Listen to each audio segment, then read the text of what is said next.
So this year, I'm going to present the topic about compassion and vegetarianism. So good afternoon, everybody.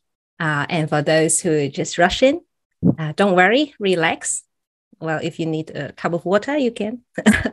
Yeah, just enjoy the talk and relax.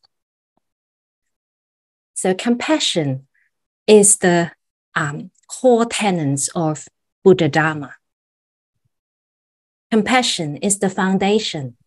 This statement is completely correct.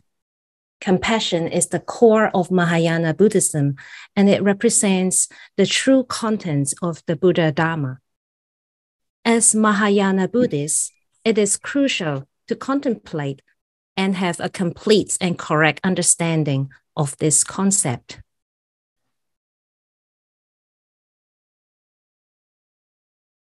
From the aspects of Bodhisattva's practice, it often said in the sutra, great compassion is a key factor. Great compassion is the foundation.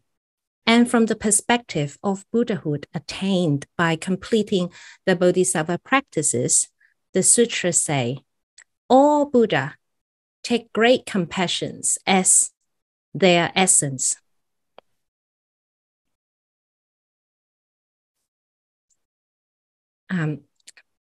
The treatise says, the heart of the Buddha is great compassion. So the teachings in the sutras and the treatise indicate consistently that the core of the Mahayana practice and results is nothing else other than compassion. Without compassion, there is no Bodhisattva, so there will be no Buddha. In addition, without compassion, there is no Buddha Dharma because the Buddha Dharma stems from compassion. The core tenets of Mahayana may not be regarded as something important by the Shravakayana practitioners who merely focus on self-benefit. In fact, the teachings in the Tripitaka that is also acknowledged by the Shravakayana tradition also shows Buddha took great compassion as his essence. This can be seen in Buddha's life story. His initial motive to practice the spiritual path arose from contemplation and observation of a farm scene, the farming activities. Buddha grew up in a palace, and one day he got a rare chance to go out and observe how farmers plowed and sowed in the fields. Buddha saw farmers working hard under the hot sun, but was not allowed to get a rest when he was hungry. Buddha saw farmers working hard under the hot sun, but was not allowed to get a rest when he was hungry, thirsty, and exhausted. He saw cattle being whipped and forced to work. As a result, their skin was bleeding from the injury caused by the heavy yoke. When the soil was plowed, many kinds of little worms and insects appeared and were eaten by the birds. In addition, when the blood of the cattle dropped on the ground, the maggot appeared. The scenes of sentient beings harming and killing each other and farmers' hardship depicted the cruelty in this world. Prince Siddhartha was experienced deep grief and sorrow and began to contemplate on seeking a spiritual path for liberating the sentient beings from suffering. So initiated the will to practice and liberate himself from the world. So how can this be self-benefiting? At another time, Buddha went out again to travel and sightsee. He saw old age, sickness, and death. By understanding himself through others' situation, he can infer that all others are the same from his experience too. Through witnessing this cause of pain and sufferings that all human beings endure in their lives, if practitioners focus mainly on themselves, they will give rise to the Sravakayana mind of loathing suffering. If human beings do not focus merely on themselves, but on the benefits of sentient beings, they belong to bodhisattvas with compassionate minds. Buddha did not practice simply for self-benefits. Therefore, once he realized the truth of universe under the Bodhi tree, not long after Buddha traveled along the shores of Ganges rivers in order to give Dharma teachings in different places. He turned the Dharma wheel, beat the Dharma drum, blew the Dharma conch shell, and used marvelous sounds of the Dharma to call, inspire, and awaken those suffering sentient beings. Looking at Buddha's biography, it shows the life of Buddha is nothing other than living with great compassion. That is to say, his life story indeed shows Buddha's heart, which is grounded in great compassion. If we go further and to look at the practices undertaken in Buddha's past lives recorded in Jakarta stories, we can see how the Bodhisattva sacrificed himself for others and how kind and compassionate Bodhisattva was towards sentient beings. The following are stories that show Buddha's compassion. The first story is about a compassionate monkey. Long time ago, in the mountain, there was a monkey who was compassionate. One day, the monkey was picking fruits from a tree and saw a hunter trapped in deep valley in the distance. He was cold, hungry, lonely, and helpless. Hearing the wailing, the yelling from the hunter, the monkey was overwhelmed by compassion. He hurriedly, quickly climbed down the cliff to the bottom of the valley to rescue the hunter. And finally, with difficulties, he was able to climb up the cliff with the hunter on his back. The monkey, whose body was not that big, was really exhausted. So it panted and said to the hunter, "Hey, hunter, today you fell into the valley by mistake and almost died because you hunt and try to kill animals. I hope you learned a lesson from this. Change and turn a new leaf in life. Don't kill again. It will harm innocent beings." The hunter was half lying on the ground. Suddenly, he felt very hungry and immediately had evil thoughts. The hunter wanted to kill the monkey that saved him, eat the monkey in order to save himself. The hunter quietly picked up a big piece of stone and then violently struck it at the monkey's head. The monkey had no time to escape, screamed, and immediately fell to the ground bleeding. The monkey endured the pain, but was saddened by the hunter's ignorance of repentance. It mercifully advised the hunter, "I have no chance to enlighten you today, but I hope that you in next life, you will always receive the blessings of the Buddha and the Bodhisattvas. Believe in Buddha Dharma and attain enlightenment at the end." After those words, it closed its eyes and passed away. Can you guess who the monkey was? That's right. The monkey in the story is the previous life of Shakyamuni Buddha. From this story, we can see that before a Buddha attained enlightenment, the Buddha was also sentient beings that have to go through transmigrating in lives and deaths. Each life, bodhisattvas, no matter what realm they are reborn to or in different forms, their minds all have compassion. In the story, the monkey saved someone it does not know. The monkey even carried a human being much heavier than himself because it wants to save this person. The monkey even spoke to the hunter, telling him that his unwholesome act is wrong and hope he can change. For me, bodhisattvas are like good teachers who will always guide the students even if they are naughty and not perfect. Teachers never give up.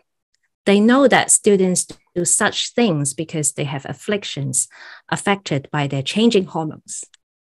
The students can change and be better. Sadly, in the end, the hunter not only ignores what the monkey advises him, he even immediately conceives an evil idea to kill the monkey, which is his benefactor. But looking at what the monkey did, it was like a bodhisattva. It did not curse the hunter, did not express his anger or want to revenge. Instead, the monkey wishes for the best for the hunter, hoping that he will have a chance to learn the Buddha Dharma, get guidance from the Buddha and Bodhisattvas, and be enlightened at the end. That is impossible without compassion. Most people will curse the other party and want to revenge. If we have compassion, then when we face these problems, we know how to deal with the issues and not to grumble and get heartbroken. We shall learn from those real bodhisattvas because their compassion is so strong, they are not attached to the idea of self, and they would even sacrifice their own lives and everything to benefit others. A lot of people think that practicing compassion is easy, and they think they have done very well already. But under Buddhist observation, this is not the case. One day, Buddha used a parable to show his view. Buddha dug some soil on the ground with his nails and asked his disciples, "Look, compare these two. The amounts of soil under my nails and the amounts of soil on the earth. Which one got more soil?" The disciples replied, "Oh Buddha, the world we live in is very big, but there is only very little soil under your fingernail. How can the two be compared?" The Buddha nodded and said, "Yes, all sentient beings with compassion in them are like the soil on my nails, very few. But sentient beings whose heart of compassion have not yet been inspired are as plentiful as the amounts of dirt on the earth." At this moment, all disciples immediately realized that. The Buddha continued,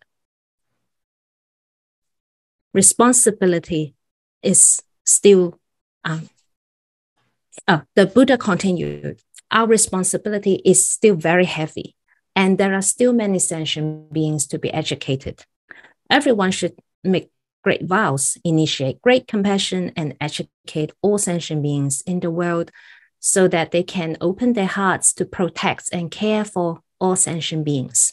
So it is also our job to train ourselves to accumulate compassion and help all the needies around us. I'm sure a lot of us have benefited by Buddha Dharma and the people with compassion. So many people have helped us during our lives, taught us and helped us get through all sorts of difficulties. They are like our bodhisattvas. I'm sure you also help others because you're kind, but we can advance our skills and wisdom. Then we can benefit more people and inspire them to be Buddhists or realize their compassion as well. So the practitioners of Shravaka vehicle have to admit and recount that bodhisattvas cultivated and practiced the paramitas with great compassion. Buddhahood is attained when fully perfecting the bodhisattva's practices. Therefore, throughout the Mahayana practice, that is, from the Bodhisattva's stage to Buddhahood, all the mental and physical practices are grounded in great compassion. Without great compassion, how can it deserve to be called the Mahayana?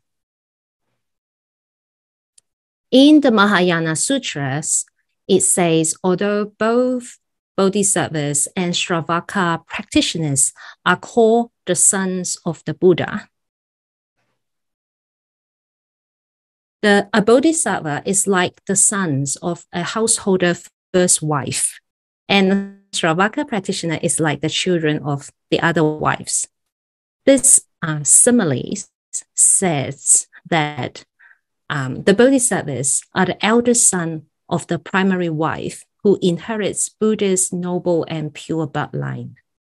As for the Shravaka practitioners, though they are also regarded as the sons of Buddha, who was born from listening to the Buddha's Dharma, when Buddha gives teachings, he unavoidably has mixed blood of a lower lineage. The kind of lower lineage refers to nothing else but the self-benefiting practices, such as hermit lifestyle and asceticism, which was Buddha's adaptation to India at that time. Shravaka teachings belong to the Buddha Dharma that has a portion of profound wisdom, but it cannot represent the complete and correct Buddha Dharma, because a part of Shravaka teachings contradict to the spirit of Buddha. That is, it lacks great compassion. Therefore, the Avatamsakara Sutra compares the Shravaka vehicle practitioners as being born from the back of the Buddha. Therefore, if we look at the Buddha Dharma specifically from the aspects of Shravaka vehicle and focus on the essence of Shravaka teachings, we cannot say that the great compassion is the foundation of Buddha Dharma. But if we look at the Buddha Dharma from the aspect of Mahayana that represent the true spirit of the Buddha, great compassion as the foundation of Buddha Dharma is the most appropriate and correct way to demonstrate the nature of Buddha Dharma, the intent of the Buddha. Here is a story I'd like to share with you. It is from the volume 79 of the Great Treasure Accumulated Sutra. One day, Venerable Moggallana asked Buddha about the causes and conditions of perfecting the practice in great compassion on the Bodhisattva's path in his past lives. Buddha told Venerable Moggallana, sentient beings are suffering from lives and death. They are lost and do not know the right path they should follow. Some sentient beings are living with a wrong view. I show them the true Dharma and let them follow the right view and follow the path to Buddhahood. Oh, Moggallana, because of these conditions, you should know that Buddha cares for all sentient beings and treat them fairly as if they are his own children. In the past, there was a group of businessmen traveling in the dark at night. Because they could not see the road clearly when they arrived at the fork of the road, it was not possible for them to decide which way to go. So they called out desperately, "We are lost. No one will help us and rescue us. Who can we rely on? Sentient beings, dragon kings, yakshas, human or non-human? Who can guide us onto the right path? Who can have pity on us, help us, and bring us lights in this dark crossroad?" At that time in the forest, there was a heretic sage living in a hut.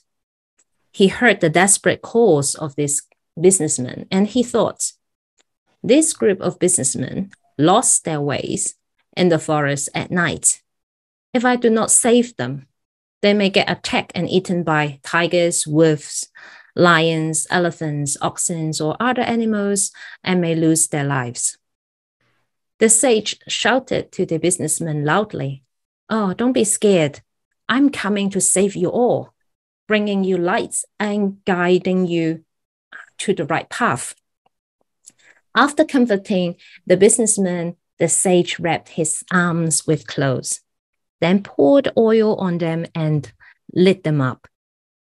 The fire on his arm brightened up the place, so the businessman could see the way and continue on the right path. The businessman thought, "This sage is very rare. He even sacrificed himself to save us." Moggallana immediately,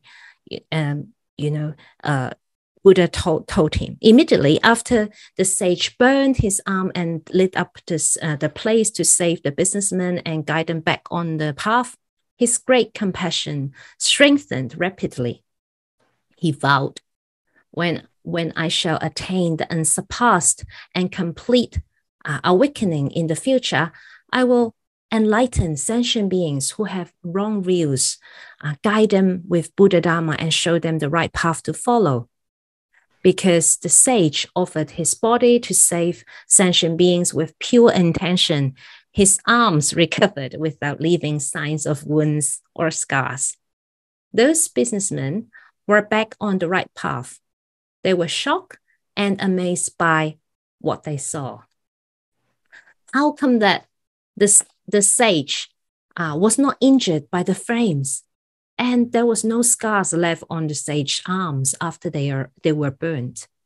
But these businessmen thought, this sage must have great supernatural power. He not only burned his arms to show us the right way, he was not hurt. This sage must be a man of great virtue. And they think that he will surely complete his practice in the future with great aspiration. The businessman said to the sage, "Wow, you're amazing. You are practicing the most difficult austerity. What do you want to get from your practice?" The sage replied, "Dear all, I wish my practice can lead me to realize the unsurpassed and attain the complete awakening. After that, I can save you all by liberating you all from all the sufferings of life and death by showing and guiding all sentient beings onto the right path." The businessmen were all very happy after hearing what the sage said. They asked one after another, "How can we show our gratitude and repay you for your kindness?" The sage replied, "You should all concentrate on practicing wholesome deeds, and you should not be lazy and negligent. You should all concentrate on practicing wholesome deeds and should not, do other things that are not really helping your practice." So this businessman all replied happily with great respect and said, "Yea, we'll follow your teachings." So they bid farewell and left the sage and continued their journey. The sage that burns his arm in the story was me, Moggallana, the Buddha said. That was me in one of my past lives. And those businessmen were the 1,250 monks who became the monks practicing with me. The Tathagata are fearless in the long darkness of cycle of life and death. They protect and give support to sentient beings who are frightened physically and mentally. The Tathagata helps those seriously ill and show the right path to those who follow the wrong path and show them the true Buddha Dharma. From this cause and condition, you should know that the Tathagata always have great compassion for all sentient beings during the long nights of life and death. From this story, we can see how Buddha helped and sacrificed his life to protect other sentient beings. And with great compassion, he even made great vows, vowing to liberate all sentient beings from the darkness of the cycle of life and death. As Buddhists, we should be thankful for having the chance to learn Buddha Dharma, so we should stop committing unwholesome deeds that link to ignorance and delusions. The more important part is that we should follow the spirit of Buddha and Bodhisattvas, vow to help all sentient beings to be free from sufferings and not to seek happiness for themselves only. We should have compassion and wisdom when helping others and lead those who fall on the wrong path back to the right path. So the ultimate way is showing them how to cultivate a Bodhi vow and the way to Buddhahood, so they would not suffer from afflictions and pain of life and death. This is the best way to repay the Buddhas and Bodhisattvas for their kindness. The source of compassion. Great compassion is the core tenets of Buddha Dharma. It is said to be similar as the benevolence of Chinese culture, and the universal love of Christian culture. However, great compassion can only be fully revealed and taught through the Buddha Dharma and perfected, demonstrated the deepest level of great compassion without being affected by the wrong view that there is a creator God who controls everything.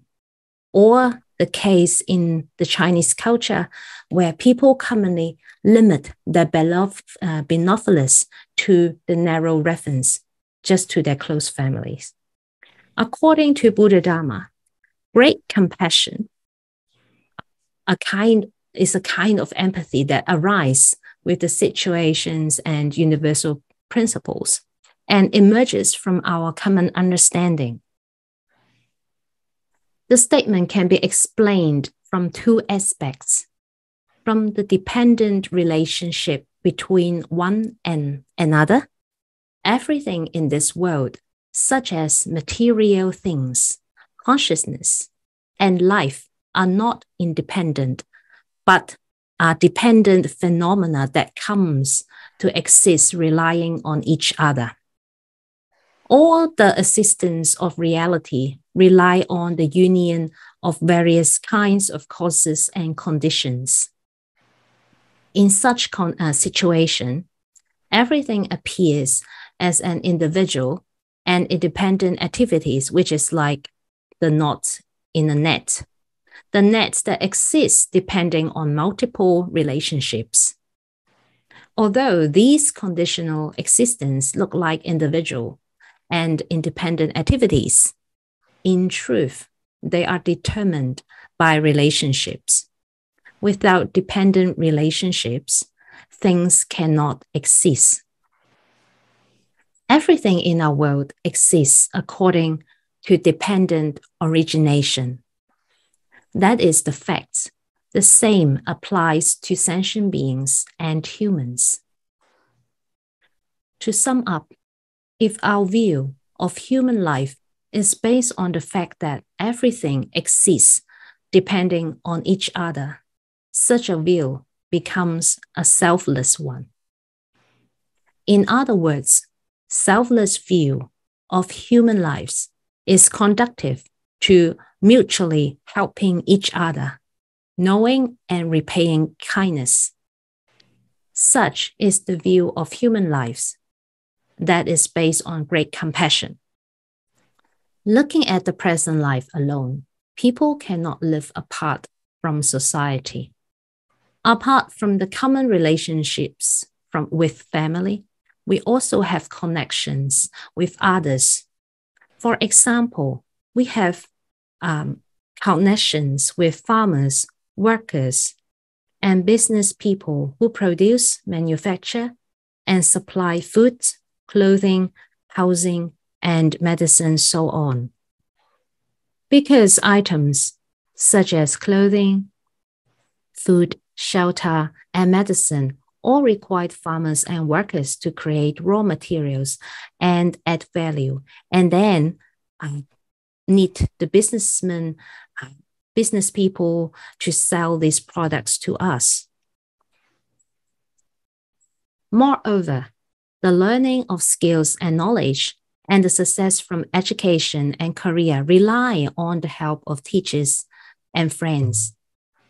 Also, maintaining social order, carrying out public services, and securing both internal and foreign affairs all depend on governance and the military of a government. If these supportive causes and conditions are not met smoothly, we are unable to live in a peace or even for a day or a moment. Expanding the connections with people of other countries, especially in the present era, it is clear that there is a close relationship in terms of ideologies and economies. Even those sentient beings that are not human also have direct or indirect effects on the prosperity of human society. The relationships between human beings and between humans and sentient beings are closely related as such. When realizing the interconnection, we will naturally give rise to some degrees of empathy. Empathy that depends on having a consensus view is to feel a connection between each other. That is to have commonalities. As a result, this empathy that gives rise to showing consideration for others, which then motivates the great compassionate activities of mind and the physical body, namely loving kindness to bestow happiness and compassion to remove suffering. These relationships are present in our world are easy to comprehend. In terms of life and death of the free lifetime cycle, since time without beginning, all sentient beings also have a very close relationship with us, and those who live closely together with us as our parents, brothers, sisters, husbands, wives, sons, and daughters. All sentient beings have shown kindness to us. We owe gratitude to every sentient beings, which is the gratitude to my parents, sentient beings, country, rulers, the triple gem. Therefore, in Bodhisattva's mind, all sentient beings are like fathers, mothers, and siblings living harmoniously together. In Buddha's mind, he sees all sentient beings equally like the son, like his own son, Rahula. This common understanding is not a narrow reference to a family, a country, a nationality, or humans. Also, this common understanding is not limited to same people of the same profession, the same class, the same region, the same school, the same goal, the same religion, or the same enemy. But through these various relationships between individuals and sentient beings, a common understanding with all sentient beings can be reached. And from this common understanding, mental and physical practices to repay the kindness of others emerges. These include benefiting and making all sentient beings happy, which is the loving kindness, and liberating all sentient beings from sufferings, which is the compassion. This common understanding is not a narrow reference to a family, a country, a nationality, or humans. The Buddha smiled and said to Ananda, "Before immeasurable kapas, there were two criminals in hell. The prison guards of the hell stripped their skins and used them as belts for pulling carts, and also ordered them to pull a heavy iron cart. During the process of pulling the carts, the jailers, the prisoners continue. Oh no! The prison guards in the hell continue to beat them with the iron rods. These two criminals just ran back and forth like this without a break. These two criminals pulled the iron cart back and forward, and there was no way to get a rest. One of them finally lost his strength and passed out. The prison guard in the hell saw it and beat him again, very harshly. The other man felt sorry for his companion when he saw how miserable his companion was. So he told the prison guard, "Can you let me take his place? He has passed out on the ground, so don't beat him anymore. Just let me pull the cart by myself." When the prison guards heard that another man wanted to protect the fainted, he became furious and beat the sinners with an iron rod. As a result, a man died immediately on the spot. However, because of his compassionate thoughts, he ends his karma in the hell. He passed away and was reborn in the heaven of the 33 gods. After Buddha finished telling this story, he told Ananda that the criminal in the hell who has compassion in his heart and is willing to suffer on behalf of his companion was his past life. Buddha went on saying, "Ever since that time I was born in the hell realm, I saw sentient beings endure countless suffering due to their bad karma. I make the vow of great compassion to save them and others. I will always have great compassion and care for all sentient beings in each life in the future and never giving that up." After hearing about the cause and conditions of the Buddha's great compassion at that time, Ananda and the monks were very moved by the Buddha's great compassion and Bodhi vows. They have happily followed the Buddha's teaching and have been practicing diligently. So from this story, we can see that compassion is very important. It is the source of enlightenment, the medicine for sentient beings, and it helps them to be reborn in a better place.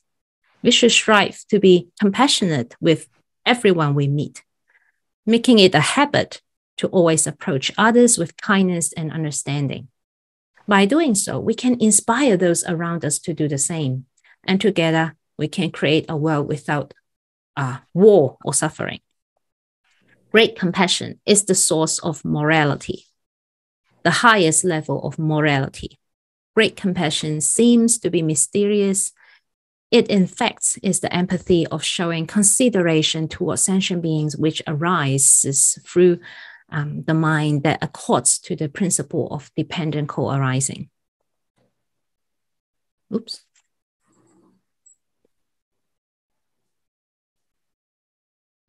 Okay.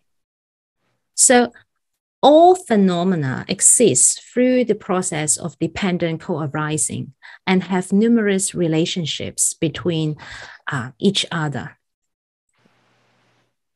as well as unlimited differences.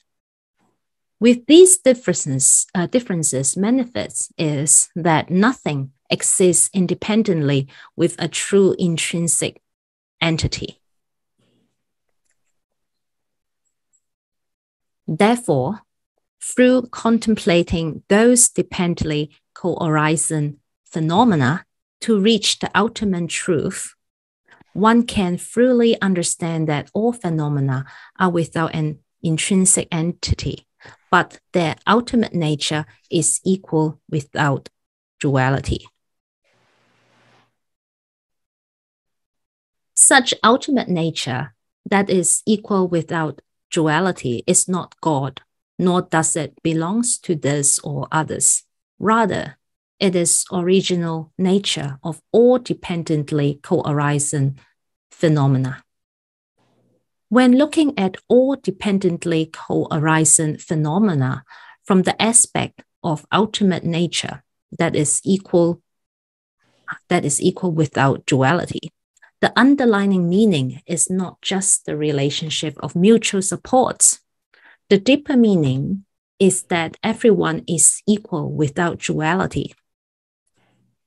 The Mahayana teachings stated that all sentient beings and Buddhas are equal, and all sentient beings can attain Buddhahood. That is possible because of the understanding of equality aspects of nature in all dharmas. In the state of minds with equality and without disparity, all embracing great compassion will naturally emerge. When sentient beings are suffering, living with confusion and wrong views, and not have yet attained Buddhahood, all of these are equivalent to our suffering and the incompleteness of their merits. Under the Mahayana teachings, the mental and physical activities of benefiting all sentient beings with compassion that are carried out endlessly into the future is because of such view described above. All sentient beings, especially humans, not only develop a common understanding of benevolence and loving kindness due to the interrelationship of dependent co-arising, but also often unconsciously and intuitively feel for the pain and happiness of all sentient beings and humans. In other words, whether looking at oneself or others, everyone has a kind of intuition that all are from the same origin. The eagerness for the same origin, which is inclination to equality and harmony. This is not a call from God to us, but a revelation of the nature of dependent co-arising in front of us. Although we cannot realize the principle of dependent co-arising, we also cannot live apart from it. Due to many delusions, obstructions, and limitations, we have become confused. However, a kind of distorted intuition will come forth through one's own delusions. Such intuition is the source of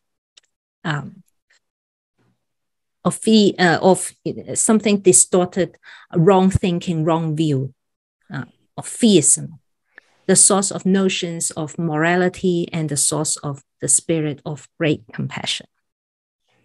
Great compassion is not something beyond or completely unrelated to humans. Rather, it is indeed one's natural behavior that shows empathy towards sentient beings, which arises from a mind that accords with the truth. Mental and physical activities arising from great compassions. Great compassion is the foundation of the Buddha Dharma. It is the essence of Buddha and Bodhisattvas. Every move of the Bodhisattvas simply flow from the manifestation of great compassion. All their actions are driven by great compassion. Therefore, there is a saying that because of great compassion, Bodhisattvas are not free. Why Bodhisattvas not be free? Because Bodhisattvas do not take their wishes and desires as the intention of their actions, but their actions are driven by great compassions in their minds and take the needs of sentient beings as the intention for their action. If there is a need from sentient beings, Bodhisattvas will not reject but respond them with the best way for the sake of helping and teaching them. Likewise, if there is a need to stop a certain behavior for the sake of benefiting sentient beings, Bodhisattvas will stop. Because of great compassion, Bodhisattvas sacrifice themselves to benefit others. They would never focus or do things for self-benefit. Instead, they completely devoted themselves to others without thinking of themselves. Oops.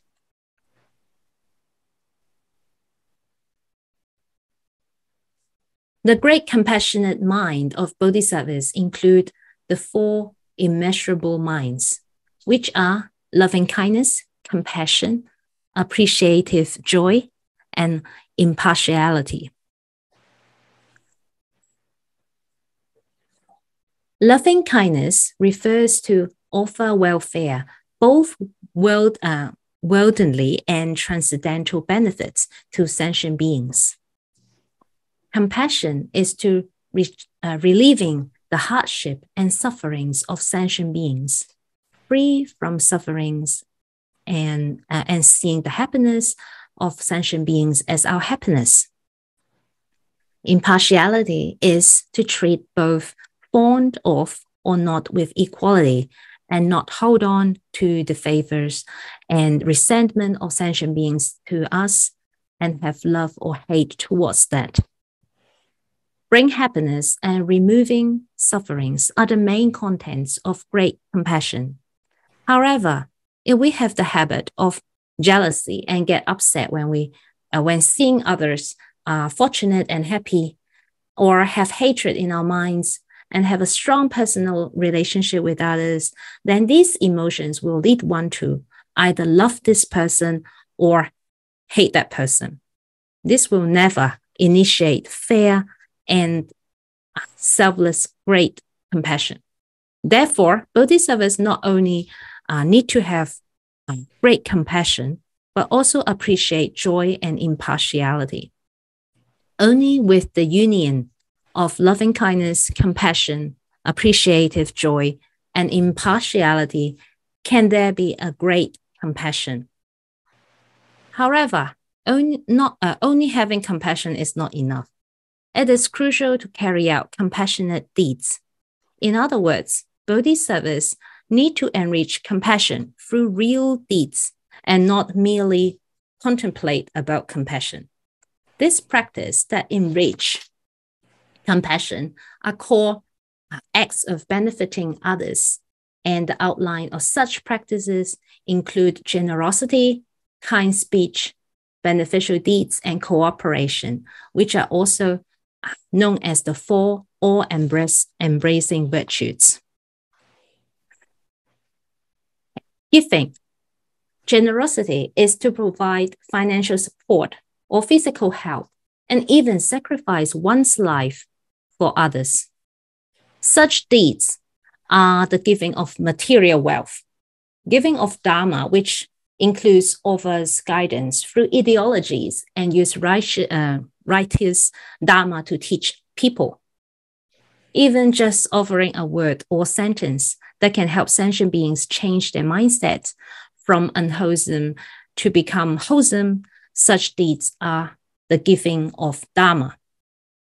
When sentient beings are worried and experiencing sorrow or situated in bad conditions, when they are suffering and in great pain and despair, Bodhisattvas guide them with righteous Dharma teachings and protect them using skillful means. This act of relieving sentient beings from distress and sufferings is the giving of fearlessness. These three main types of giving can encompass all acts of benefiting others. If there is no generosity, great compassion will be meaningless. However, to carry out acts of benefiting others still requires kind speech, beneficial deeds, and cooperations. The time is... Should I stop here? Yes. Okay, well, let's stop here. We'll continue our talk tomorrow.